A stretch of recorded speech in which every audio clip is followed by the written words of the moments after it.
연사 감독님 무대를 모실 테니까 큰 박수로 부탁드리겠습니다. 앉으셔서 인사 말씀 해주시죠. 안녕하세요. 부산에 연출한 연상호입니다. 반갑습니다. 네, 뭐 다들 아시겠지만 연상호 감독님은 올해의 프로그래머로 선정이 되셔서 세 편의 영화를 평소에 보시고 싶은 세 편의 영화를 프로그래밍 하셨고 두 편의 이제 본인이 만든 영화를 또 프로그래밍 하셨습니다. 그 중에 하나가 오전에 상영했던 돼지의 왕이었고 또 나머지 하나가 방금 상영한 부산행입니다. 일단 프로그래머님에게 부산행을 왜 선정하셨는지 변부터 들으면서 시작하도록 하겠습니다. 아무래도 뭐 제 영화 중에 대표작이라고 할 수 있는 작품 두 작품 꼽다 보니까 이제 돼지여왕하고 부산행이 된 것 같습니다. 이제 부산행은 좀 아까 앞서 돼지여왕도 그렇지만은 이제 부산행은 저한테 좀 큰 의미가 있는 작품이죠. 예. 그래서 꼽게 됐습니다. 여기까지. 네, 오늘 제이 스페셜 클래스는 1시간 정도 진행이 될 예정인데요. 지금 기준으로 치면은 한 5시 정도에 끝나는 거겠죠. 근데 한 40분 정도 감독님하고 저하고 대화를 나누고 나머지 시간에 이제 여러분들이 질문하는 시간을 드릴 텐데요. 그 선착순 질문자 5분에게는 정말 아주 귀엽고 예쁜 연상호 감독님과 어떤 기차를 상징한 배지를 드립니다. 굿즈. 좋은 질문 잘 부탁드리겠고요.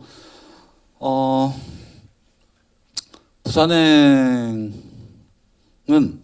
그 애니메이션 서울역을 만들다가 기획하다가 이제 촬영을 하게 됐다는 얘기가 있습니다. 어떻게 부산행을 출발하게 됐는지, 부산행 열차에 어떻게 올라타게 됐는지 한번 감독님 말씀 들어보겠습니다.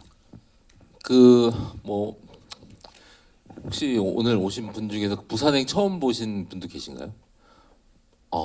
한 분 계시네요. 예. 두 분. 예. 그래서 부산행 이미 많이 보신 영화라서 뭐 결국에는 여기서 TMI나 많이 그런 생각을 좀 많이 했는데요. 부산행을 기획하게 된 거는 사실은 뭐 여러 매체에서 얘기했지만 서울역하고도 좀 관계가 있었어요. 근데 제가 돼지왕이라는 작품 하고 나서 이제 사실은 이제 실사 영화를 사실은 별로 그렇게 할 생각이 그렇게 많지는 않은 게 아니라 거의 없었는데 이제 사입이라는 작품을 이제 저기 뉴라는 투자 배급사하고 만나서 작업을 하면서 사실은 투자배급사 대표님이 돼지영을 좀 좋게 보셔가지고 뭐 돈은 안 되겠지만은 애니메이션 하는 걸 좀 투자를 지속적으로 해주겠다라는 얘기를 하셨어요. 근데 좀 이제 상업 영화, 실사 영화를 한번 해보면 어떻겠냐 그런 얘기를 꽤 초창기 때부터 주셨었는데 사실 그때만 하더라도 이제 뭐 저의 태도는 뭐 그런 태도였던 것 같아요. 그냥 좋은 게 있으면은 하겠다. 뭐 좋은 대본이 있으면 줘라라는 식의 입장이었고 사실은 제가 거의 뉴 말고도 사실은 실사 영화 대본을 몇 개를 받은 게 있었는데 사실은 이게 좀 끌리지는 않는 작품이었어요. 그래가지고 그냥 뭐 몇 차례를 거절을 하다가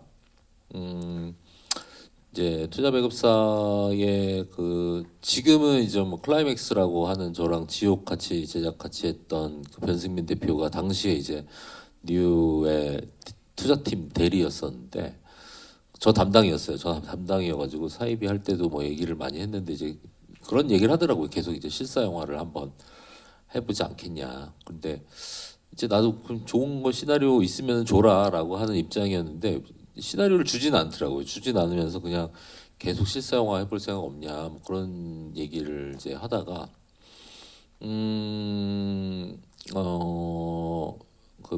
사이비가 좀 결정적인 이유였던 것 같아요. 사이비라는 작품을 하면서 사실은 이 애니메이션을 할 때 돼지여왕과 사이비가 제작비 차이가 한 2배 정도 나는데 사실은 이게 뭐 아까 돼지왕 때도 얘기했지만은 이제 작업하는 게 굉장히 힘들었어요. 돼지왕이라고 하는 작업이 현실적으로 이제 너무 예산이 적다 보니까 힘들었고 했는데 사이비가 이제 예산이 2배 정도 되면서 조금 나아지긴 했지만 여전히 굉장히 좀 힘든 상황이었죠. 작업적으로. 근데 저는 사실은 사이비가 좀 대중적으로 되게 흥행을 할 줄 알고 있었어요. 그러니까 할 줄 알고 있었는데 사이비가 거의 돼지왕하고 비슷한 관객 수, 한 2만 명 정도의 관객을 들면서 개인적으로는 굉장히 좀 충격을 받은 작품이 중에 하나예요. 그리고 지금 거의 돼지왕도 지금 한 개봉한 지 한 11년 됐고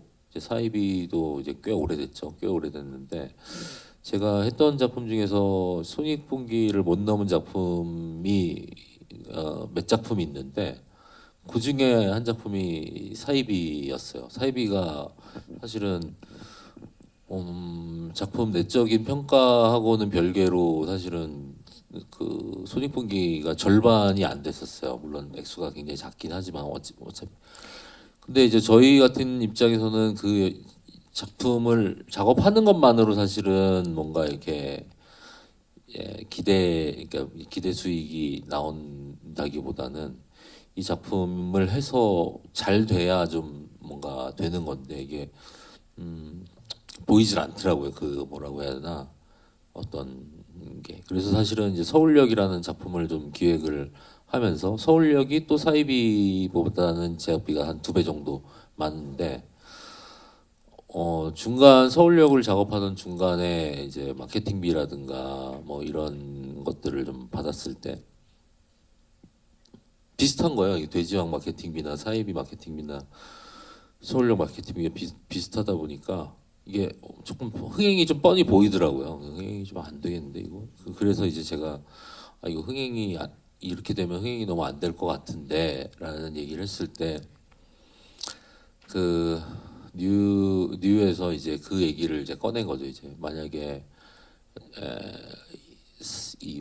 이거와 비슷한 뭐 실사 영화를 한 편 하면은 같이 개봉을 하면은 좀 흥행에 도움이 되지 않겠냐 그런 얘기를 해서 그럼 나한테 어떤 영화를 원하냐 내가 어떤 실사 영화를 해줬으면 좋겠냐라고 얘기를 했는데 처음에 얘기를 했던 거는 그 당시 이제 더 테러 라이브라고 하는 영화가 굉장히 잘 됐었어요. 흥행적으로 굉장히 성공을 했었어가지고 그 더 테러 라이브처럼 예산이 많이 들지 않으면서 배우 뭐 한두 명이 끌고 가고 한정된 공간 안에서 일어나는 일에 그런 영화를 하면은 딱 좋을 것 같다라는 얘기를 해서 이제 그때부터 이제 좀 기획을 하기 시작한 거죠. 뭔가 이렇게 서울역하고 맞닿아 있으면서 한정된 공간에서 일어나야 되고 예산이 크지 않아야 되고 하여튼 뭐 그런 식의 키워드를 가지고 기획을 하다가 이제 지금의 부산행이라고 하는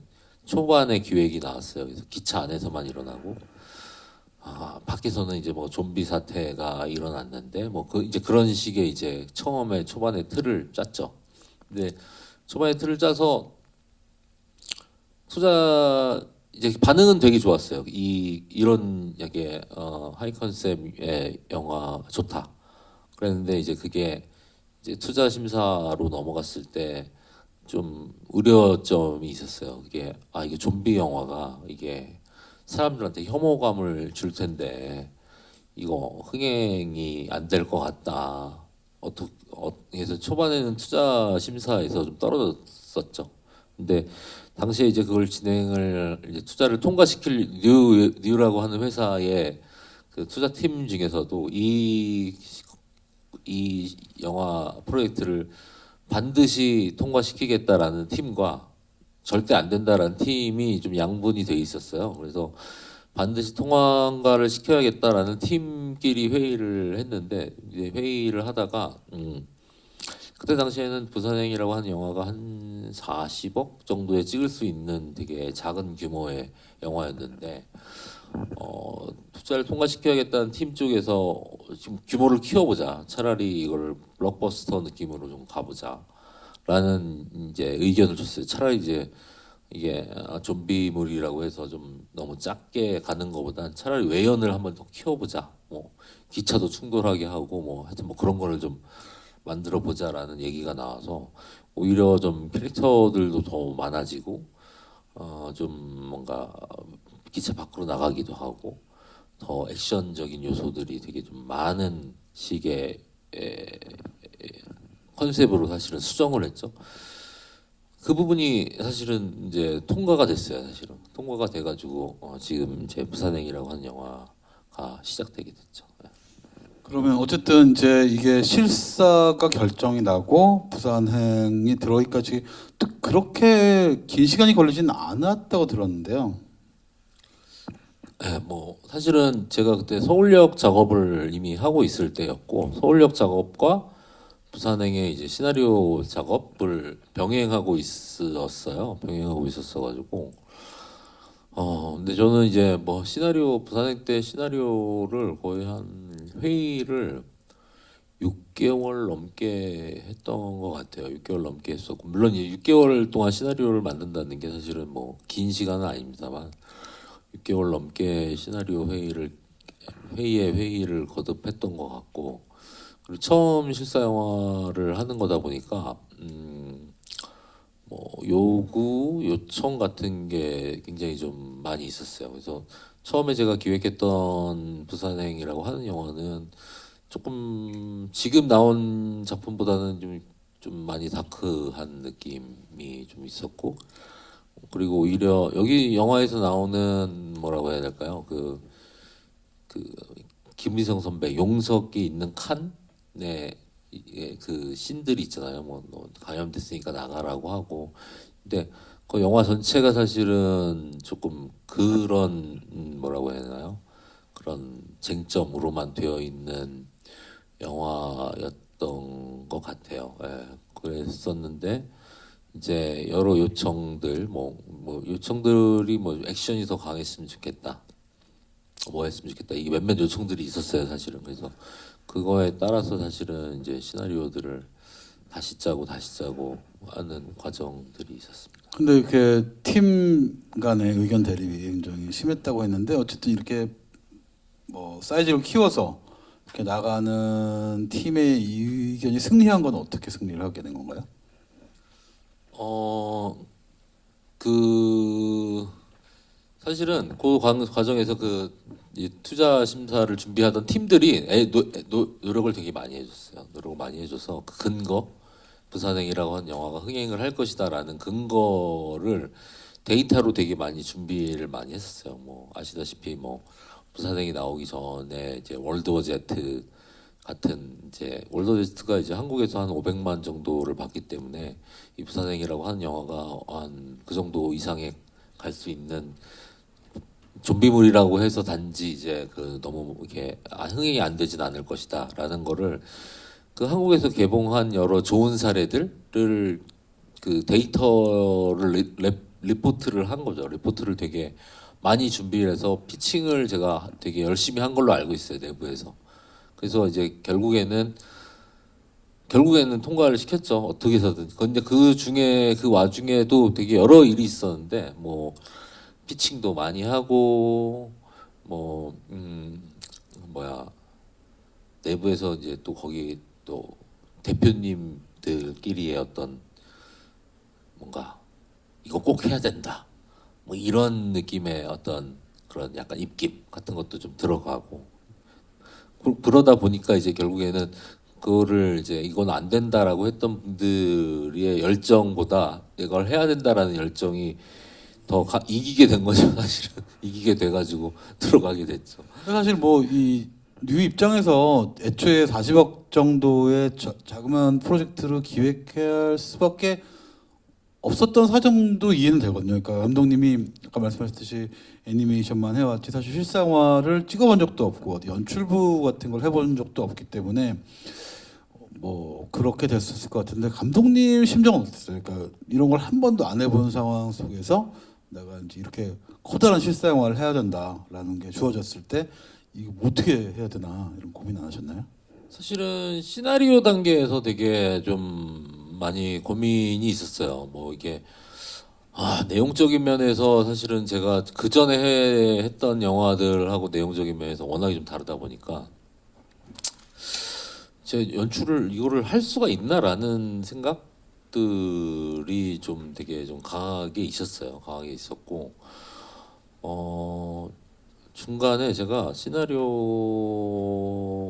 회의를 하다가 중간에 한번 도망가기도 했습니다. 제가 도망가서 저 못한다고 나 그냥 애니메이션이나 하다 죽을 거다. 그냥 나 찾지 마라. 다른 사람 시켜라. 그냥 다른 사람이 더 잘할 것 같다. 뭐 그런 얘기를 하면서 이제 중간에 한번 좀 도망도 갔었고. 근데 이제 제작사 대표랑 뉴에서 끈질기게 좀 설득을 했던 것 같아요. 이게 막 어르고 달래고 하면서 이거를 해라. 막 엄청 하다가 결국에는 그냥 뭐 집에서 저희 아내하고도 얘기를 막 하다가 저희 아내가 그냥 아르바이트 한다고 생각하고 그냥 하라고 하더라고요. 그냥 자꾸 이상한 고집만 부리지 말고 그냥 아르바이트 한다고 하고 그냥 잘 안 되면은 그냥 뭐 다시 뭐 그거 애니메이션 하면 되지 않냐 뭐 그러면서 그래가지고 그때부터는 이제 그래 뭐 여기에 내가 주어진 거에서 열심히 한번 해보자. 그래서 그냥 열심히 했는데 이제 항상 그 얘기를 합니다. 이거 안 했으면 어쩔 뻔했냐고.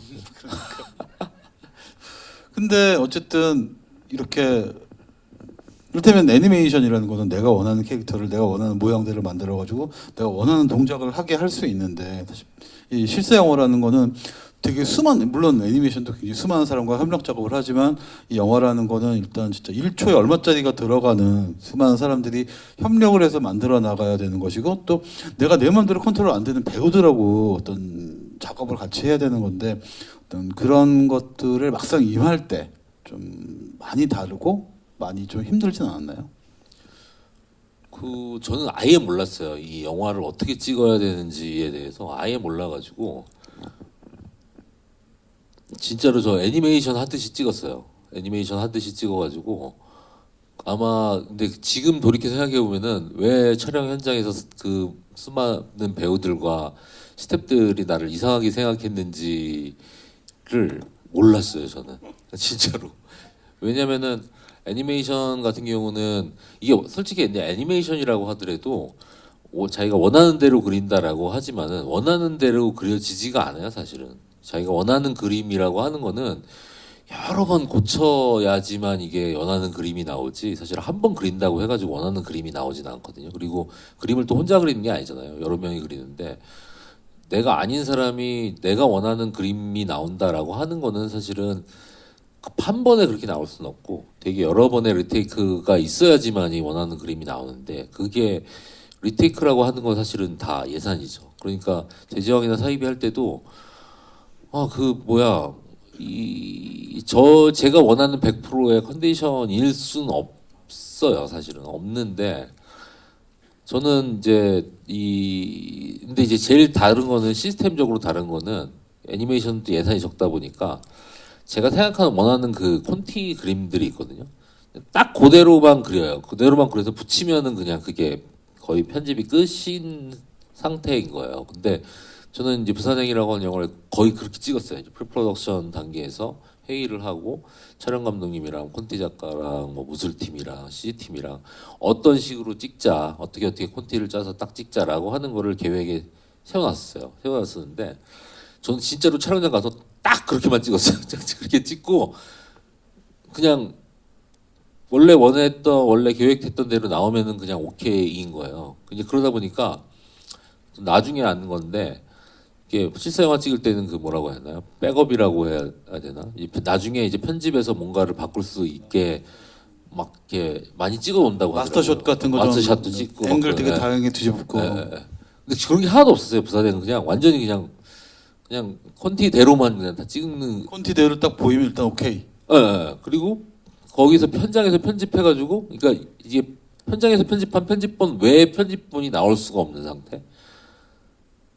그러니까 이게 큰일인 거죠. 그래서 중간에 열차가 세트가 두 량이 있는데 두 량의 세트 저기 이제 예산 중에 되게 큰 부분을 차지하는 거였어요. 저 열차 세트가. 그래서 20번 찾아냈는데 이제 제작 지옥에서 제작진이 이제 그 이거를 부시면은 다시 살릴 수가 없잖아요. 그러니까 이제 예정된 촬영 계획을 하고 예비 회차라고 해가지고 예비 회차를 이틀을 잡아놨어요. 근데 저는 사실은 계획대로 찍어서 예비 회차가 필요가 없는 거예요.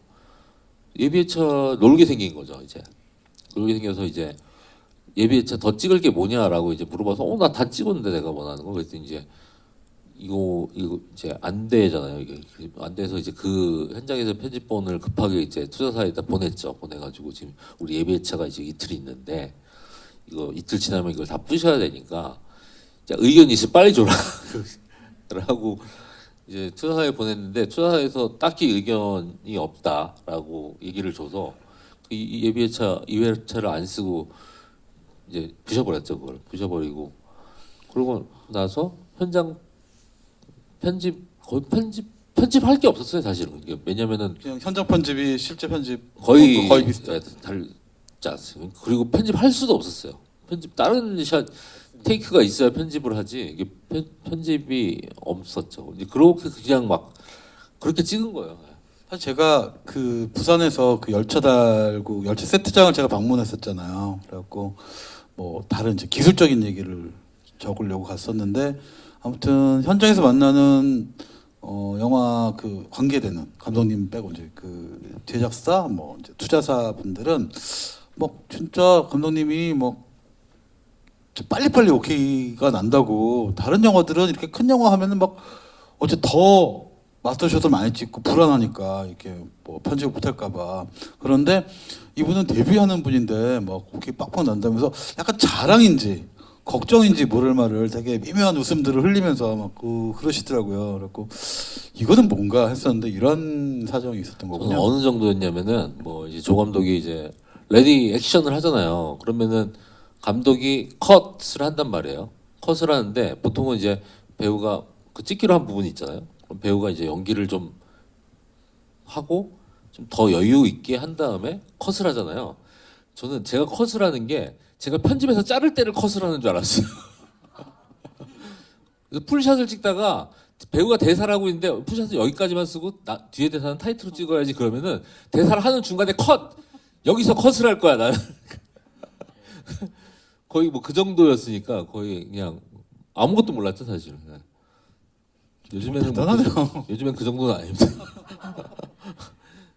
네, 하여튼 그런 어쨌든 그래도 이제 애니메이션과 다른 거는 배우와 소통한다는 거잖아요. 그래서 네.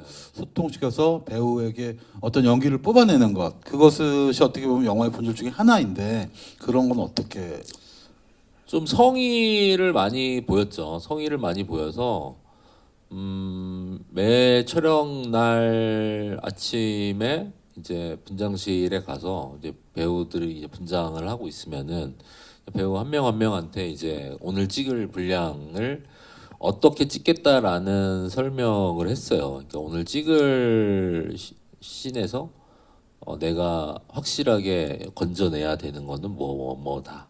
그리고 그거를 위해서 어떤 식으로 지금 찍을 계획이다. 이제 콘티 보여주면서 콘티를 뭐 사이드로 잡는 이유는 뭐 어떤 느낌을 살리기 위해서 그거를 이제 매 회차마다 사실은 이제 일종의 브리핑 같은 걸 했죠. 브리핑 같은 거를 하고 그러니까 이제 저는 그거예요. 오늘 찍을 때 뭐 예를 들자면은 다 뭔가 잘 안 되더라도 마음같이 안 되더라도 요거 하나만큼은 꼭 건져야지만이 사실은 이 전체 영화에서 전체적인 흐름에서 이 얘기가 된다. 뭐 그런 거를 이제 매번 얘기를 하면서 갔던 것 같고 기억에 남는 거는 콘티대로 찍기는 했으나 현장에서 수정한 것도 꽤 됐어요. 사실은 너무 웃기는 얘기긴 한데 뭐 예를 들자면은 여기 영화에서 나오는 그 노숙자 맡았던 최규하 배우가 그 캔 밟는 씬 있잖아요. 그거 같은 경우가 현장에서 씬을 바꾼 케이스였어요. 원래 콘티에서는 사실은 그런 숨고 뭐 캔을 밟고 이런 씬이 전혀 없었고 원래는 그냥 이렇게 어두운 좀비를 이렇게 피해서 간다라는 거였는데 긴장감을 갑자기 빡 네. 그런 거 없이 그게 반복적이더라고요. 반복적이어서 앞에 이제 찍어놓은 걸 보다 보니까 이제 저는 근데 이제 찍어놓으면 영화가 좀 쌓이잖아요. 그리고 현장 편집본을 보다 보니까 배우들이랑 좀이나 키스텝들이랑 그 현장 편집본을 많이 봤어요. 거의 매일 봤어요. 매일 그날 찍은 거 있으면은 뭐 30분 분량이 되면은 30분 분량을 같이 보고. 같이. 예.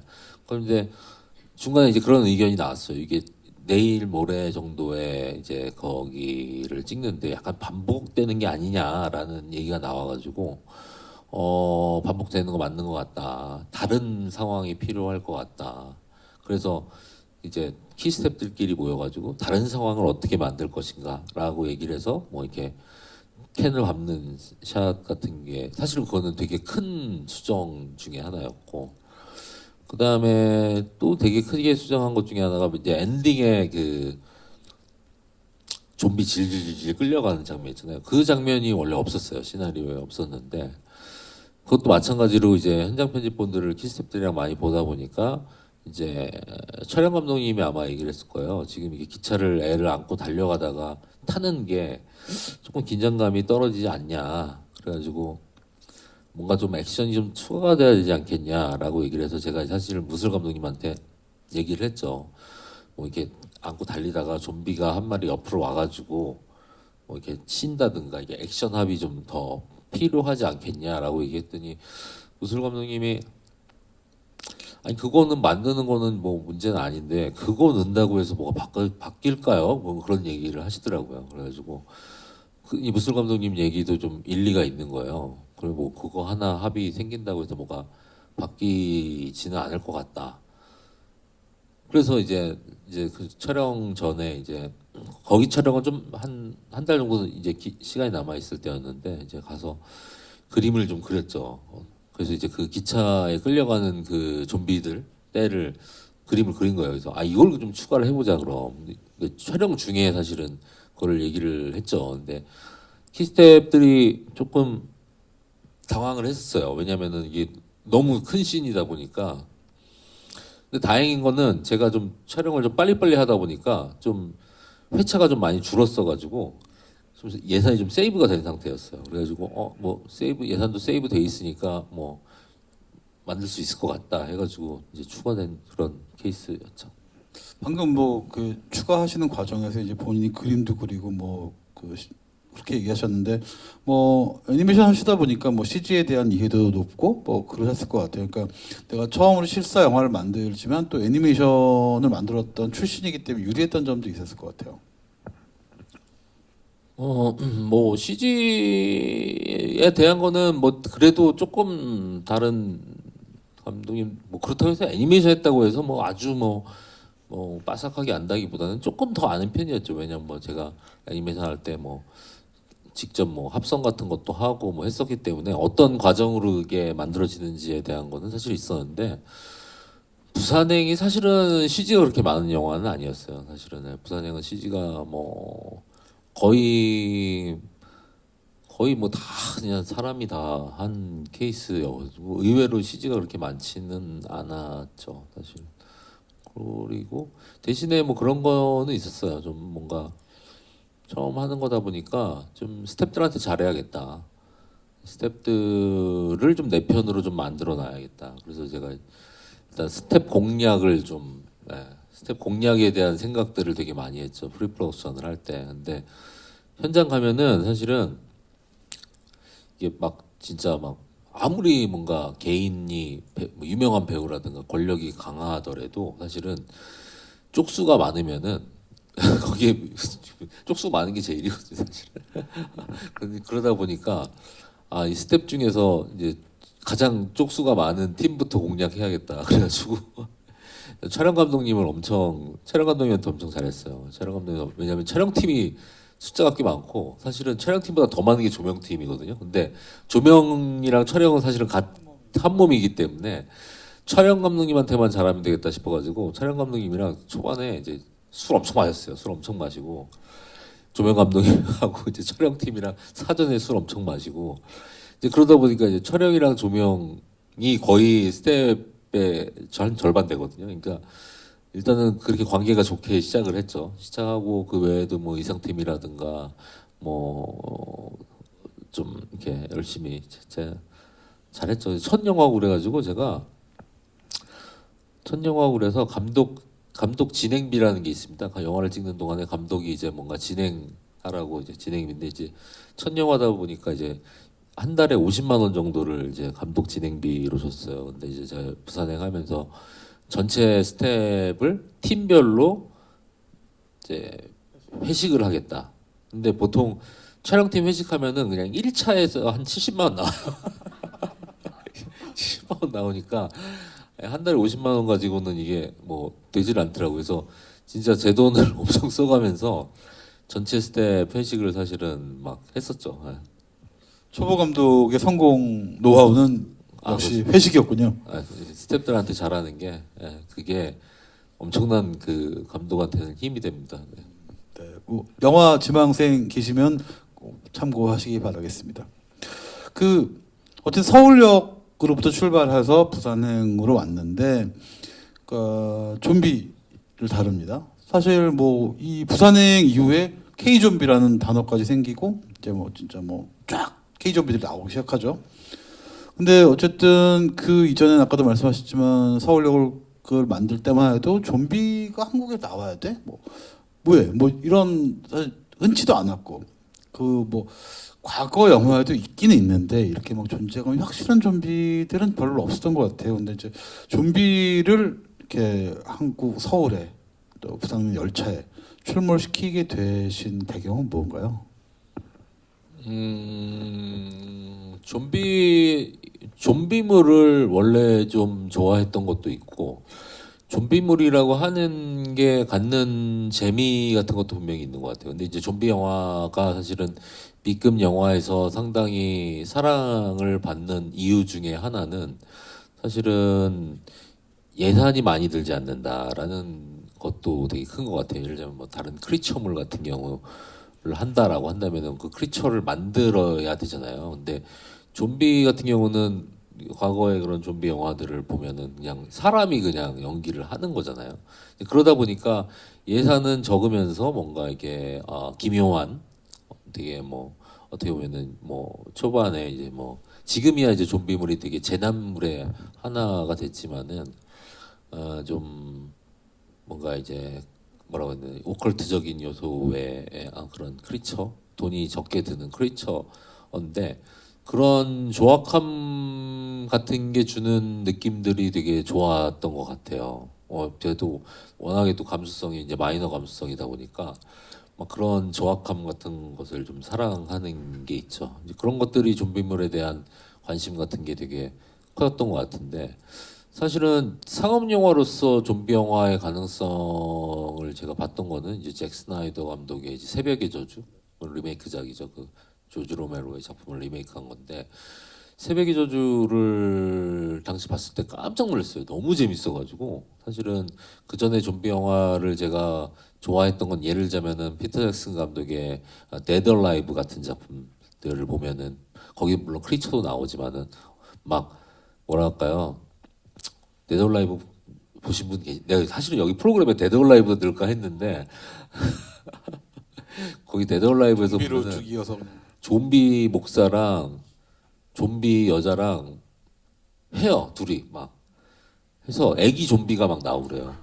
아기 좀비를 태어나게 해서 그 아기 좀비가 막 인형 그 하여튼 그 약간 그 피터 잭슨 감독은 지금이야 이제 뭐 반지의 제왕이라는 작품으로 너무 이제 그런 작품 이제 그 진짜 피터 잭슨 초기작의 뭐 배드 테이스트라든가 데드 얼라이브 같은 작품 보면은 정말 그 어떤 비정서의 거의 끝이거든요 사실은 막 그 목사 뭐 신부님이 좀비들이 처음 나와가지고 드디어 지옥에서 놈들이 나왔구나 하더니 갑자기 쿵푸를 해요. 그래서 좀비를 쿵푸로 막 해치워요 신부님이. 그러다 좀비한테 물려서 애기도 낳게 되고 막 그러는데 저 그런 거 엄청 좋아했거든요. 근데 사실 좀비라고 하는 게 저한테는 약간 그런 되게 B급스러운 거였는데 새벽의 저주라고 하는 작품을 보면서 엄청나게 세련된 뭐 상업 영화인 거예요. 근데 그 상업 영화로서도 너무 재미있었어요, 사실은.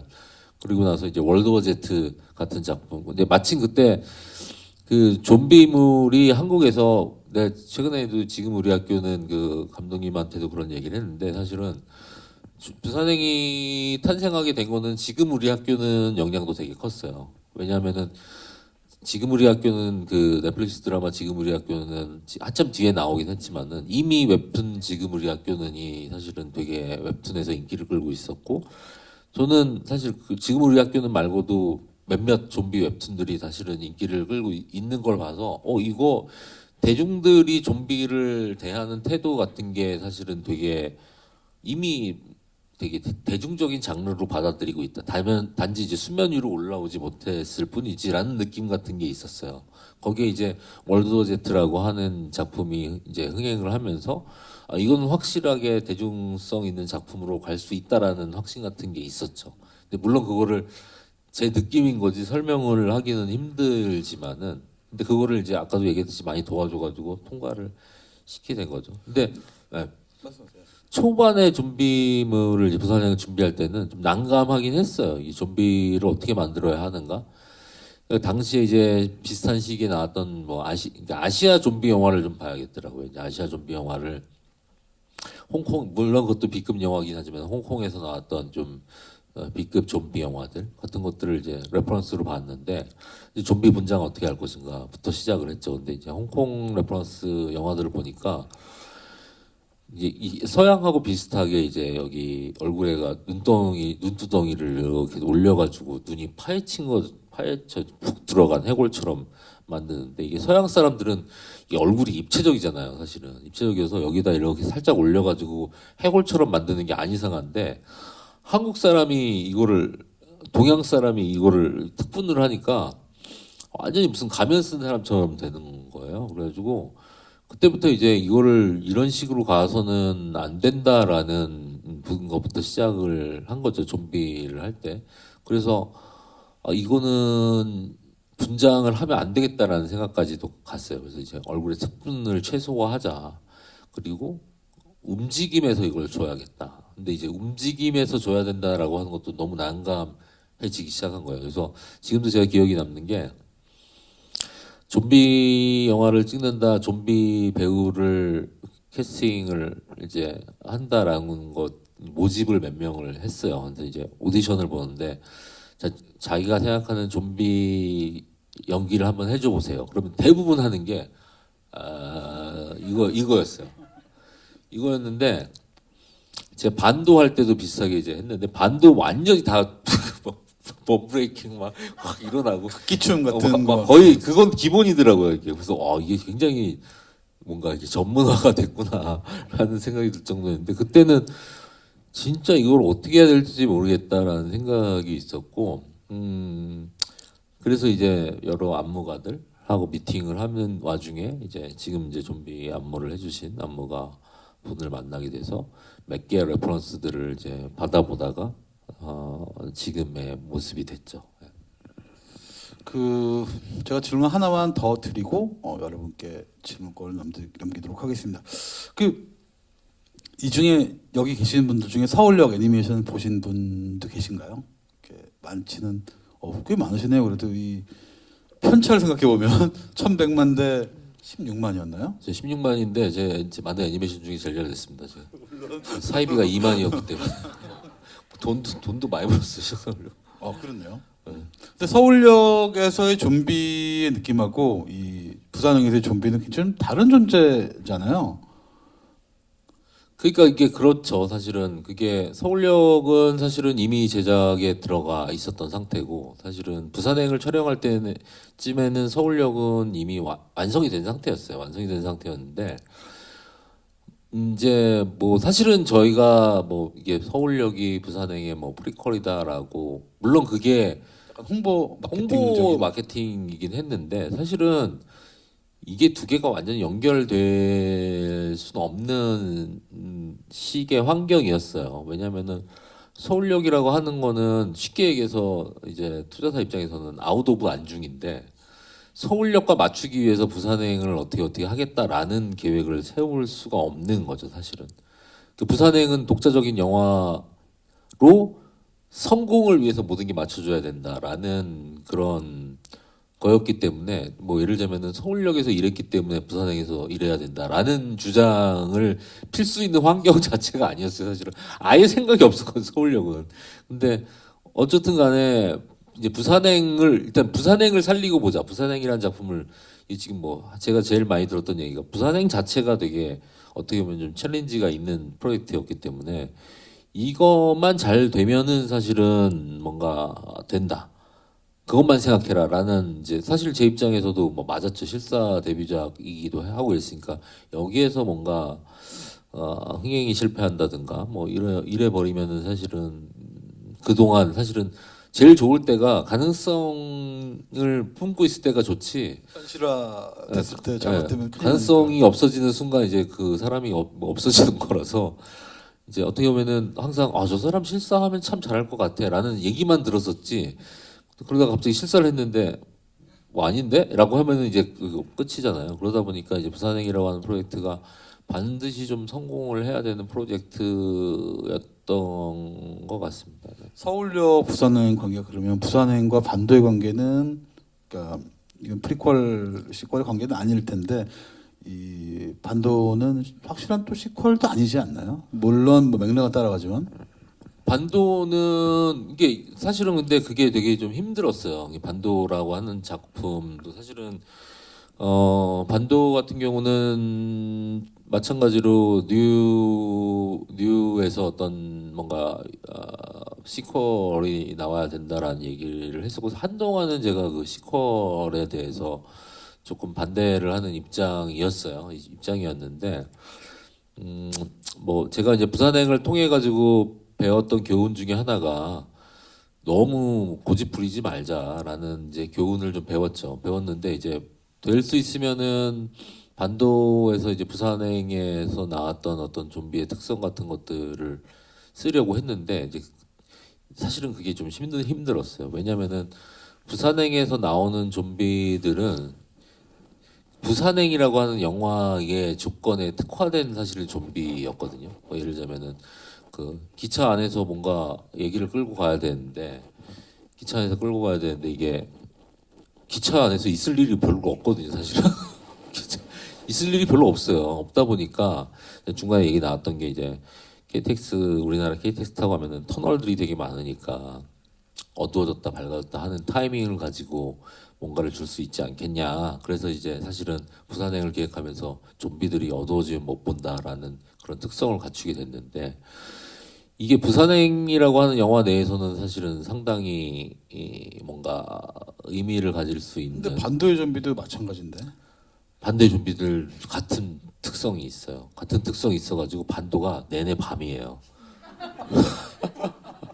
움직여야 되니까 아니 사람들이 그러니까 이 반도에서 오래 살아남은 사람들이다 보니까 그 특성을 모를 리가 없잖아요. 기차 타서 방금 일어난 사람도 그 특성을 공유가 알아채는데 당연히 알 거 아니에요. 그러니까 낮에 다니면 이상한 사람들이겠죠, 사실은. 그러니까 대부분의 사람들이 움직이는 건 밤일 수밖에 없는 거예요. 그러니까 반도가 이제 뭔가 이제 내내 밤이 돼버리는 거죠, 이게.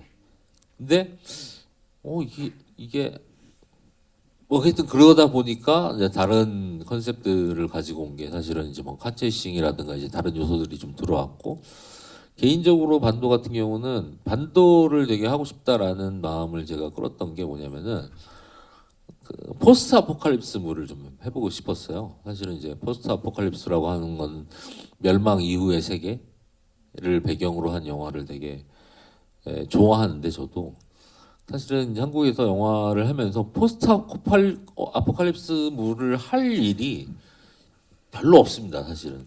다 그렇게 생각하죠. 예.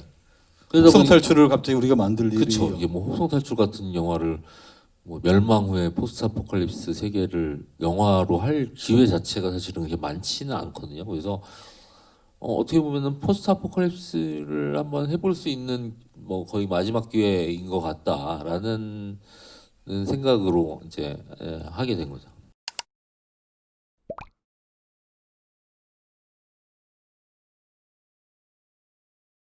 저 원래는 이제 그 애초에 기획에 포함이 되어 있었어요. 사실은 그 마지막에 물론 이제 임산부와 아이냐라는 건 아니었는데 제가 처음에 이제 부산행이라고 하는 거를 기획할 때는 약간 그 조금 대중적인 모습의 더 로드 같은 작품은 어떻겠냐라는 생각을 했어요. 그래서 더 로드라고 하는 메카시 작가의 그 포스트 아포칼립스 소설이 있는데 영화로도 완성이 됐고요. 근데 영화 되게 엄청 어두워요. 그거는 되게 어둡고 단지 그냥 아버지로 보이는 사람과 그 사람의 아이로 보이는 사람이 이제 살아남아가는 결국에 아버지는 죽고 그 아이는 새로운 가족을 또 만나면서 끝이 나는데 이 더 로드의 소설 더 로드의 표지를 보면은 맨 앞 표지에 그냥 조그맣게 그 아버지하고 아들이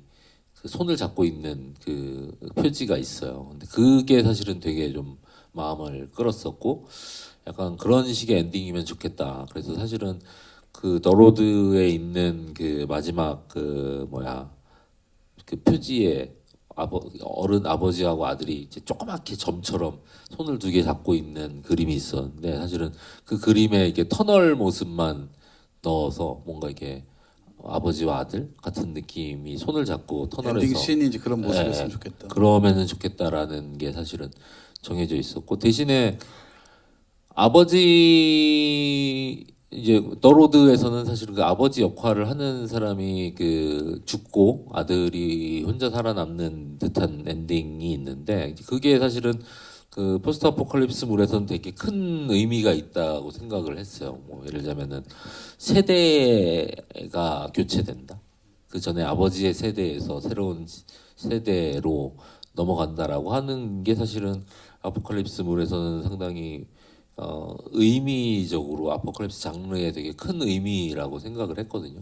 그런 측면에서 아버지라고 하는 존재는 사실은 죽고 다음 세대가 스스로 살아남아야 되는 엔딩이 되는 것이 이 장르에 맞다라는 생각을 했죠. 이제 그런 와중에 이제 원래는 이제 그 정도의 기획이었고 여러 캐릭터들이 들어오다 보니까 사실은 그 뭐야 임산부도 들어오게 됐는데 임산부가 죽는 엔딩을 이렇게 상업 영화에서를 정말 대범한 보고 싶지 않았죠. 신부님이 아까 뭐 하는 거 그 저도 보고 싶지 않아가지고 그래서 애초에 그 생각했던 어떤 그림에서 그리고 실제로 너로드에서도 그 아버지와 아들 중에 아버지가 이제 바닷가에서 죽고 아들이 이제 아버지를 이렇게 묻어주는데 새로운 가족이 나타나요.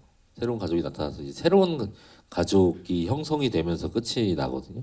이제 그런 느낌이었던 것 같아요. 이게 임산부와 이 아이 뭐 수환이와 마지막에 살아남는 정유미 씨가 예. 우리가 알지 못한 또 코백 메카시의 영향이 있었던 것이었네요. 그쵸. 예, 사실은 되게 뭐 뭐야 새벽의 저주나 이런 뭔가 초기 아포칼립스의 어떤 박진감과 그 코백 메카시의 그 되게 묵시록적인 그런 느낌을 좀 섞어 보고 싶다라는 의도가 처음부터 있었죠.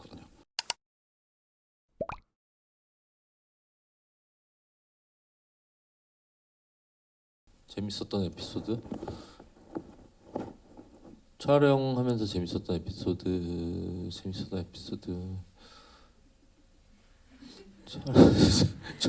촬영이 사실 저 재밌질 일단 않아가지고 장면, 장면. 촬영하면서는 진짜 더웠던 생각밖에 안 들고 그 마지막에 공유 배우랑 김유성 선배랑 싸우는 그 장면인데 그게 이제 실제 열차인데 여름에 너무 거기가 뜨거워가지고 완전 그냥 그 뭐야 프라이팬처럼 되어 있었어요. 근데 이제 배우들이 그거 이제 액션 한다고 하는데 진짜 고생 진짜 많이 했던 기억이 나고 그리고는 어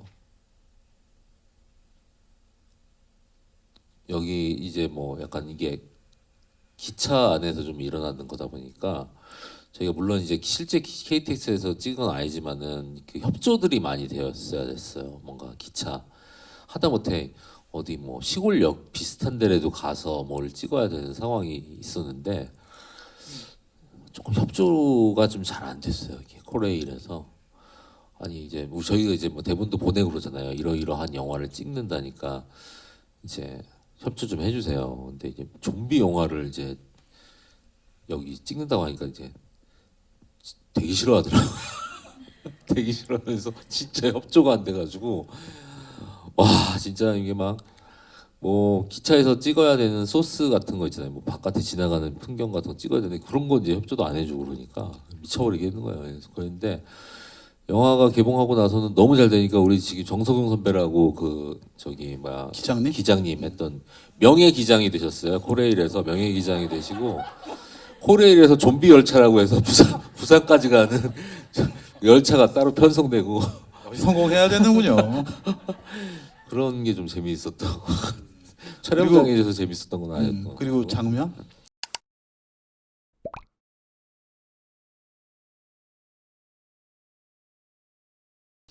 장면은 제가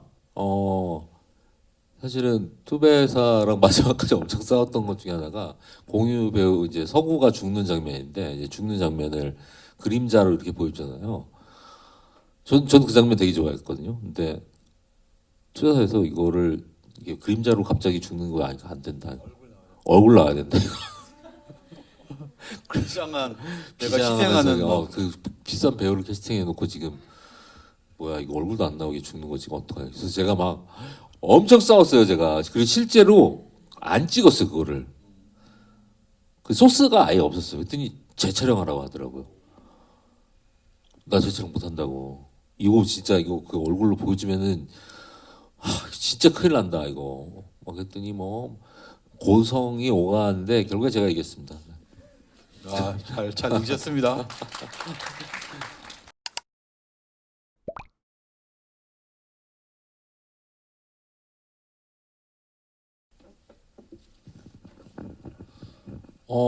뭐 이제 뭐 오래 지난 일이긴 한데 사실은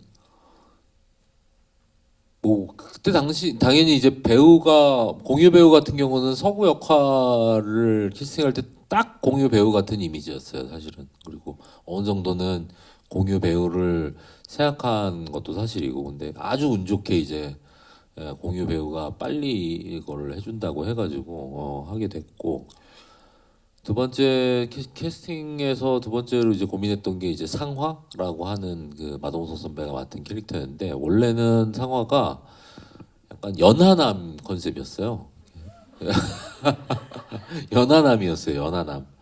연하남이어서 이렇게 누나랑 이제 부부여서 누나 그러면서 약간 등치가 있는데 누나 그러면서 이제 그런 느낌이었어요. 그런 느낌이었는데 우리나라의 그 약간 연하남이면서 이렇게 이거 잘 모르겠더라고요. 얘 그거를 배우가 누가 돼야 될지. 근데 마동석 선배를 이제 하자고 하는 거예요. 근데 마동석 선배가 너무 이제 상화라고 하는 캐릭터랑 찰떡인데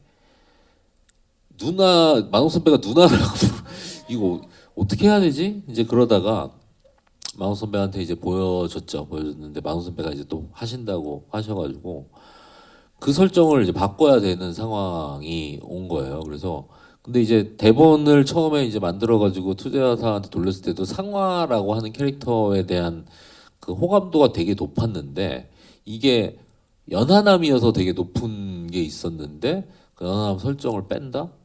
이거 어떡하지? 라고 이제 고민을 하다가 제가 그 펄피션이라고 하는 영화를 혹시 기억하시는지 모르겠는데 퀸틴 트란티노 작품의 펄피션이라는 영화에서 그 브루스 윌리스가 맡은 역할이 있어요. 복서로 나오는데 그 복서의 여자친구 역할이 프랑스 여배우인데 되게 조그맣고 되게 귀여운 배우가 사실 브루스 윌리스랑 되게 언밸런스 하거든요.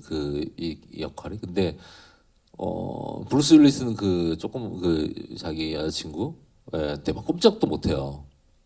근데 그거에서 저런 느낌이면은 되게 오히려 나남의 설정을 좀 비슷하게 좀 갈 수 있지 않을까? 그래가지고 사실은 만홍 선배랑 되게 대위가 되는 약간 여자 배우가 그 성경이라고 하는 역할을 맡았으면 좋겠다라고 생각을 해가지고 이제 정유미 배우를 이제 캐스팅하게 됐죠. 이제 그렇게 됐고, 뭐 제일 대본하고 또 달라진 것 중에 하나가 아까도 얘기했듯이 메카시에서 얘기를 하다 보니까 그 더 로드라고 하는 소설에서는 아버지와 아들이라고 하는 상징성이 좀 있었던 것 같아요. 그러니까 이게 어떤 세대의 교체가 된다라는 그런 느낌이 있어서 사실은 이제 부산행에서도 아들이었죠. 사실은 서구의 아들과 가는 거였는데 제가 그 김수환이라고 하는 배우를 단편 영화에서 보고 제 김수환이라는 배우한테 너무 반해버린 거예요. 사실은 반해버려서 사실은 그 수환이라고 하는 역할을 누구한테 맡길 것인가를 꽤 고민했었는데 저 김수환 배우한테 너무 꽂혀가지고 김수환 배우가 했으면 좋겠다. 그래서 중간에 김수환 배우를 막 남장을 시켜서 출연시키자는 얘기까지 있었어요. 근데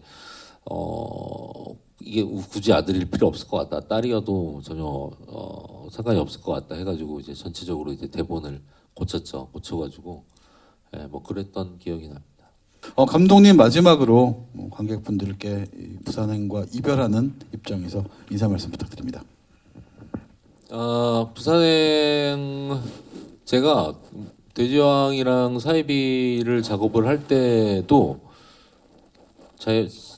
감독을 했을 때도 물론 되게 행복했었습니다. 저는 이제 돼지왕과 사이비 같은 작품을 한다는 게 행복했었는데 부산행을 하고 나서 느꼈던 제일 큰 기쁨이라고 하는 거는 사실은 많은 대중이 봐줬다라는 게 사실은 되게 좋았던 것 같아요. 이게 단지 이게 큰 돈이 됐다 뭐 이런 느낌하고가 아니라 사실은 이제 제가 서영화 전공이었는데 서영화는 사실은 뭐라고 해야 되나 보는 사람만 보잖아요. 그 예술 작품 미술은 아는 사람끼리 평가하고 아는 사람 대중이 많이 보진 않잖아요. 사실은 그거를. 근데 영화를 되게 하고 싶었던 이유가 대중예술을 되게 하고 싶었다라는 생각이 있었는데 사실은 거의 대부분의 사람이 아는 영화를 만들었다라고 하는 게 주는 기쁨 같은 것들이 있는 것 같아요. 그러니까 어떻게 보면은 대중영화 감독으로서 처음 이제 대중영화 감독으로서 저를 만들어준 작품이 이제 부산행이라고 하는 작품이기 때문에 저한테는 되게 큰 의미가 있는 작품이고 사실은 제가 대중영화를 할 수 있는 사람인지도 사실은 잘 몰랐었는데 어떻게 보면은 저한테 되게 큰 뭔가 기회 같은 것들을 열어준 작품이죠. 그리고 아마도 부산행도 모르겠어요. 이제 뭐 다른 방식으로 또 뭔가 새롭게 또 살아나가지 않을까라는 그런 기대도 가고 있습니다. 앞으로도 명절 때도 몇 번 더 할 것 같아요. 내가 봤을 때 그러니까 그때도 많이 좀 봐주시고 저희 딸이 지금 8살이거든요. 8살인데 부산행을 몰라요. 본 적이 없어요. 부산행을. 근데 조만간 보여주려고 하는데 좀 약간 공포 요소가 많아가지고 좀 놀랄까봐 반도는 의외로 잘 보더라고요. 반도가 생각보다 공포 요소가 그렇게 많지 않습니다. 근데 이거는 좀 공포 요소가 많아가지고 조금 못 볼 것 같더라고요. 그래서 조금 더 크면은 보일 텐데 또 완전 또 지금 저희 딸과 같이 또 젊은 세대한테는 또 부산행이라고 하는 영화가 되게 낯선 영화일 수도 있는데 또 시간이 지나면은 또 이 영화가 또 회자가 또 되고 뭐 그렇게 좀 계속 회자가 되는 그런 영화가 됐으면 좋겠다라는 생각입니다. 네. 여사원님 말씀 감사하고요. 그 J-스페셜 올해 프로그래머 행사는 내일도 또 2개가 계획이 되어 있기 때문에 계속 많은 관심을 부탁드리겠습니다. 오늘의 J-스페셜 클래스 부산행 시간은 이만으로 마치도록 하겠습니다. 감사합니다.